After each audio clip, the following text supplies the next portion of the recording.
दोस्तों, आज की इस वीडियो में मैं आपसे बात करने वाला हूं डेट और इक्विटी के बारे में। और इस वीडियो में हम समझेंगे कि डेट क्या होता है और इक्विटी क्या होता है, डेट मार्केट और इक्विटी मार्केट कैसे काम करते हैं, कैसे आप डेट मार्केट में निवेश कर सकते हैं और कैसे आप इक्विटी मार्केट में निवेश कर सकते हैं और इसके क्या क्या फ़ायदे हैं। तो आइए सबसे पहले बात करते हैं डेट के बारे में। तो दोस्तों, आप देखेंगे कि डेट का जो हिंदी अर्थ होता है वो होता है ऋण या फिर कर्ज। तो इस तरह डेट यानी कि कर्ज के केस में दो लोग होते हैं, पहला जो कर्ज देता है और दूसरा जो कर्ज लेता है। और अक्सर जब भी कर्ज की लेन देन होती है तो वहाँ पे कुछ कंडीशंस होते हैं, कुछ शर्तें होती है, जैसे कि कर्ज लेने वाला व्यक्ति उस कर्ज की रकम को कब वापस करेगा। और दूसरी मेन कंडीशन ये होती है कि जो व्यक्ति उधार दे रहा है उसको यहाँ पे क्या लाभ होगा, यानी कि कर्ज लेने वाला व्यक्ति किस रेट पर यानी क्या परसेंटेज पर वहाँ पे इंटरेस्ट पे करेगा। और बात करें डेट के एग्जाम्पल की तो आप देखेंगे कि बैंक में जो हम फिक्स डिपॉजिट करते हैं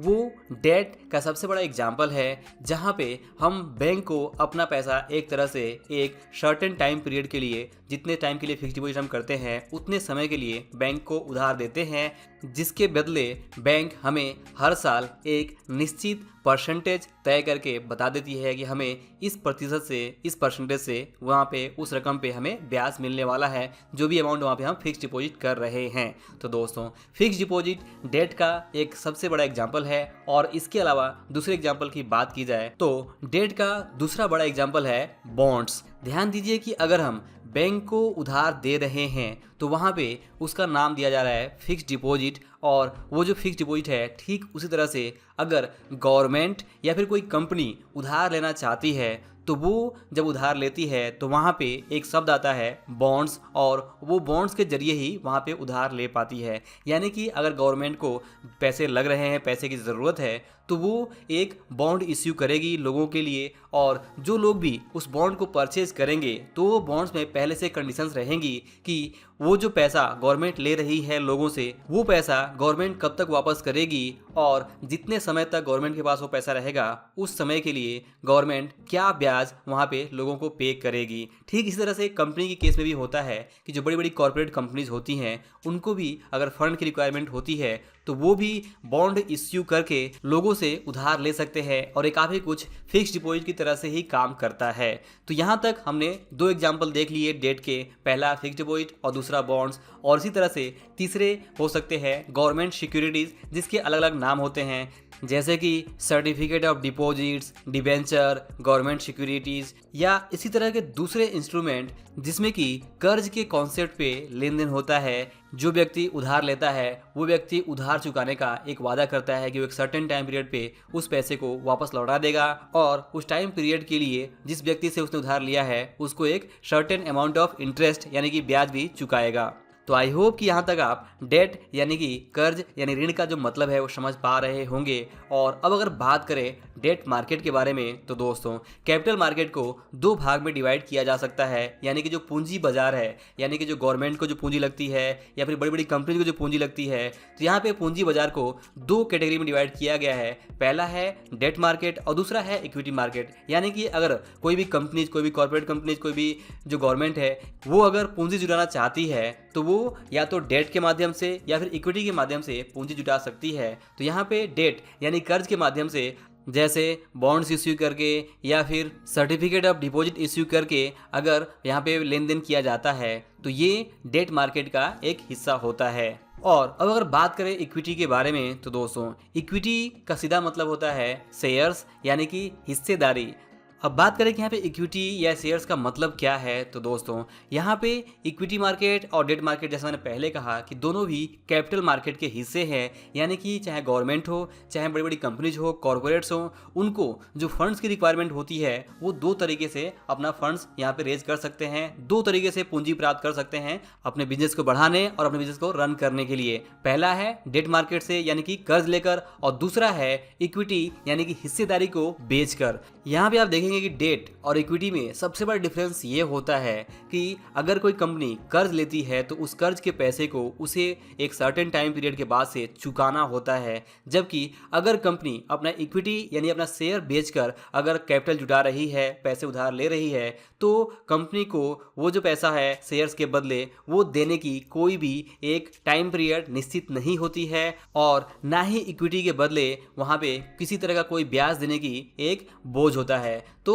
कंपनी को अगर बहुत ज़्यादा फंड रेज करना है, बहुत ज़्यादा कैपिटल की ज़रूरत है, तो वो प्रेफर करती है कि वो इक्विटी के माध्यम से ही यानी कि अपनी कंपनी में जो हिस्सेदारी है वो बेच कर ही अपना कैपिटल की जो नीड है, जो पूंजी की ज़रूरत है, उसे पूरा करे। क्योंकि अगर बहुत बड़ा कर्ज ले लिया जाए और उससे बिजनेस चलाया जाए तो वहाँ पे जब एक सर्टेन टाइम पीरियड के अंदर वो पैसा वापस देना होता है तो काफ़ी ज़्यादा मुश्किलें खड़ी हो जाती है कंपनीज के लिए। इसीलिए आप देखेंगे कि आईपीओ के माध्यम से कंपनी अपना इक्विटी यानी अपना शेयर बेचकर अपने बिजनेस को बढ़ाने के लिए, अपने बिजनेस को चालू रखने के लिए जो अपनी पूंजी की ज़रूरत है उसे पूरा करती है। और यहाँ पे खास बात यही है कि जैसा मैंने पहले कहा कि अगर इक्विटी के बदले यानी शेयर्स इश्यू करने के बदले जो कैपिटल कंपनी के पास आता है उस पूंजी को वापस देने की कोई भी एक टाइम पीरियड निश्चित नहीं होती है और कंपनी जब तक चाहे उस पैसे को अपने पास रख सकती है। अब यहाँ पे अगर बात करें कि इक्विटी के केस में यानी कि शेयर्स के केस में जो व्यक्ति कंपनीज को शेयर्स के बदले पैसे देता है तो उसे क्या फ़ायदा होता है। तो दोस्तों, जो व्यक्ति इक्विटी यानी शेयर्स के बदले कंपनी को पैसा अपना देता है तो उस व्यक्ति को दो फायदे होते हैं। पहला फ़ायदा ये होता है कि अगर कंपनी अच्छा लाभ कमा रही है, अच्छा प्रॉफिट कमा रही है, तो वो कंपनी डिविडेंड यानी कि लाभांश इश्यू करती है और जिस मात्रा में आपके पास उस कंपनी के इक्विटी यानी शेयर्स होंगे, आपको उस मात्रा में उस कंपनी से डिविडेंड मिलने का लाभ होगा। ये हो गया पहला लाभ। दूसरा होता है कैपिटल एप्रिसिएशन का, यानी कि जो शेयर्स की वैल्यू है वो बढ़ती जाती है और अगर कंपनी अच्छा काम करती है, मार्केट में उस कंपनी के शेयर्स की डिमांड बनी रहती है, तो आप देखेंगे कि उस कंपनी के शेयर्स के भाव बढ़ते जाते हैं और आप जब भी चाहें उस बढ़े हुए भाव पे बेचकर अपना जो लाभ है वो बुक कर सकते हैं। और ये सब कुछ होता है स्टॉक मार्केट के जरिए। यानी जिन लोगों ने अपना पैसा कंपनी को इक्विटी के बदले दिया हुआ है, वो व्यक्ति अगर अपने पैसे को खाली करना चाहते हैं तो वे व्यक्ति उस इक्विटी को, उस शेयर्स को स्टॉक मार्केट के थ्रू दूसरे पर्सन को बेच सकते हैं और दूसरा पर्सन से जो पैसा आएगा वो उनके पास चला आएगा और वो जो शेयर्स है वो दूसरे व्यक्ति के पास चला जाएगा। बस ये चीज़ें मार्केट में, स्टॉक मार्केट में होता रहता है, बट कंपनी के पास जो इक्विटी मार्केट के थ्रू पैसा आ जाता है उस पैसे से वो अपना बिजनेस लंबे समय तक आराम से रन कर सकती है। तो आई होप कि यहाँ तक आप डेट एंड इक्विटी को अच्छे से समझ पा रहे होंगे कि डेट और इक्विटी में एक बहुत मेजर डिफरेंस होता है, जिसमें सबसे मेजर डिफरेंस ये होता है कि जब आप डेट यानी कर्ज देकर कोई निवेश करते हैं तो वहाँ पे आपको किसी भी तरह का कोई भी एक्स्ट्रा लाभ नहीं मिलता है। आपका जो परसेंटेज होता है इंटरेस्ट का, जो ब्याज मिलने का, वो निश्चित हो जाता है और आपका जो लाभ है वो बिल्कुल निश्चित होता है। वहीं पे अगर आप इक्विटी में निवेश करते हैं तो इक्विटी में निवेश करने से आप उस कंपनी के एक मालिक बन जाते हैं और यहाँ पे कंपनी जिस तरह से लाभ कमाती है और जिस तरह का डिविडेंड देती है, आपको उस डिविडेंड का वहाँ पे लाभ होता है जो कि निश्चित नहीं होता है। और वहीं पे लंबे समय तक अगर आप वहाँ पे उस शेयर्स को होल्ड करते हैं और शेयर्स के भाव बढ़ते हैं तो आपको यहाँ पे लॉन्ग टर्म में बहुत अच्छे लाभ मिलने के चांसेस होते हैं। और बात करें दूसरे डिफरेंस की, तो दूसरा मेजर डिफरेंस एकदम सिंपल है कि डेट के ऊपर आपको इंटरेस्ट मिलता है, जबकि जो इक्विटी यानी शेयर्स होते हैं वहाँ पे आपको डिविडेंड मिलने की चांसेस होते हैं। और बात करें तीसरे डिफरेंस की, तो तीसरा डिफरेंस ये होता है कि डेट के ऊपर जो इंटरेस्ट होता है वो कर्ज लेने वाले व्यक्ति की एक लीगल जिम्मेदारी होती है, एक लीगल ऑब्लिगेशन होता है कि उसे इंटरेस्ट पे करना ही है। वहीं पे इक्विटी के ऊपर बात की जाए तो इक्विटी के ऊपर जो डिविडेंड मिलता है वो वहाँ पे किसी तरह का वहाँ पे कोई भी लीगल वहाँ पे नेसेसरी नहीं है कि आपको डिविडेंड जरूरी से मिले ही मिले। डिविडेंड मिले या नहीं मिले ये कंपनी तय करती रहती है समय समय पर। और अब अगर बात करें इन्वेस्टमेंट के मौकों के ऊपर कि क्या आपको डेट में निवेश करना चाहिए या फिर क्या आपको इक्विटी में निवेश करना चाहिए, तो दोस्तों यहाँ पे रिस्क की बात आती है कि जब आप डेट में निवेश करते हैं यानी कर्ज दे में निवेश करते हैं तो आपको पहले से पता होता है कि आपका जो पैसा है, आपका जो कैपिटल है वो इतने समय के बाद से कंपनी वापस कर देगी और आपको उसके ऊपर एक निश्चित ब्याज की रकम भी मिलेगी। तो इस तरह से आपका जो डेट के ऊपर जो रिस्क है वो बहुत कम हो जाता है। वहीं पे अगर बात की जाए इक्विटी की, तो इक्विटी के अंदर आपको डिविडेंड मिलेगा या नहीं मिलेगा ये भी निश्चित नहीं होता है, और जो कैपिटल एप्रिसिएशन होता है यानी शेयर का जो वैल्यू का भाव है वो भी बढ़ेगा या नहीं बढ़ेगा इसकी भी कोई भी गारंटी नहीं होती है। तो यहाँ पे जो रिस्क है वो काफ़ी ज़्यादा होता है, यानी सिंपली डेट के अंदर जो आपका रिस्क है वो बहुत कम होता है और इक्विटी के अंदर जो रिस्क होता है वो बहुत हाई होता है। तो अब ये आपको देखना है कि क्या आप अपने पोर्टफोलियो को किस तरह से डिजाइन कर रहे हैं, आपका जो फाइनेंशियल गोल है वो किस चीज़ के लिए सपोर्टेड है, और according to your financial goal आप कितना रिस्क उठाने को तैयार हैं, उसके अकॉर्डिंग ही आपको डेट और इक्विटी में निवेश करना चाहिए।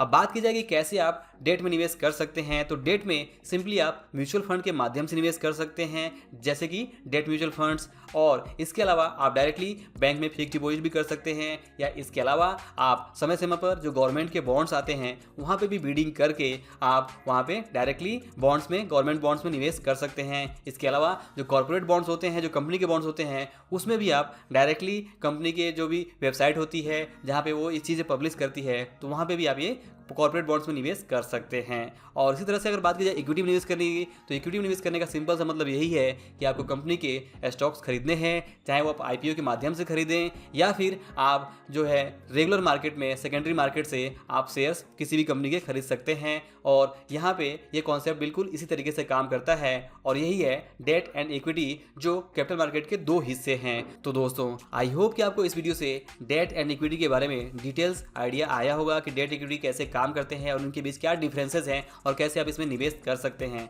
तो दोस्तों इस वीडियो बस इतना ही, मिलता है अगली वीडियो में। तब तक के लिए आप सभी को इस वीडियो को पूरा देखने के लिए और हमारे साथ जुड़े रहने के लिए दिल से बहुत बहुत धन्यवाद।